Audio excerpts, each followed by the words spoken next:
Love marriage म्हटलं की सगळ्यांच्या डोक्यात एकच प्रतिमा येते की मुलीच्या घरच्यांचा विरोध असतो आणि मुलाच्या घरच्यांचा नाही. पण आमचं याच्या पूर्ण विरुद्ध आहे. माझ्या आईबापांचा माझ्या लग्नापासून तर माझ्या बाळापासून सगळा त्यांचा सपोर्ट होता. प्रत्येक गोष्टीमध्ये होताही आणि आतासुद्धा आहे. पण याच्याच विरुद्ध माझ्या सासरच्यांचा विरोध होता आणि आताही आहेच.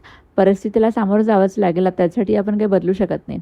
असो, आयांशला पॉपकॉर्न खायचे होते, पण आज ते काका सकाळी लवकर येऊन गेले पॉपकॉर्नवाले, म्हणून मग माझं काही घेणं झालेलंच नाही. तर मग यांना म्हटलं पॉपकॉर्नचं पॅकेट घेऊन या. मग ते घेऊन आले आणि आम्ही हाच उपक्रम आज घरी केला आणि छान बनलेले होते. बाहेरच्यापेक्षाही घरची पॉपकॉर्न आणखी छान लागतात असं मला तरी वाटते. तर नंतर मग घरची सगळी कामे आवरली. सगळ्यात आधी कपडे वगैरे धुवून घेतली आणि मग आयांशला अंघोळीला घातलं. अंघोळ त्याची त्याची तो स्वतःच करून घेतो आणि ही गोष्ट खूप चांगली आहे. बरं, अंघोळीबरोबरच तो मला भाजी निवडण्यात सुद्धा मदत करतो. त्यानंतर संध्याकाळी इकडे छान वातावरण बनलेलं होतं पावसाचं आणि पाऊस आलेला होता.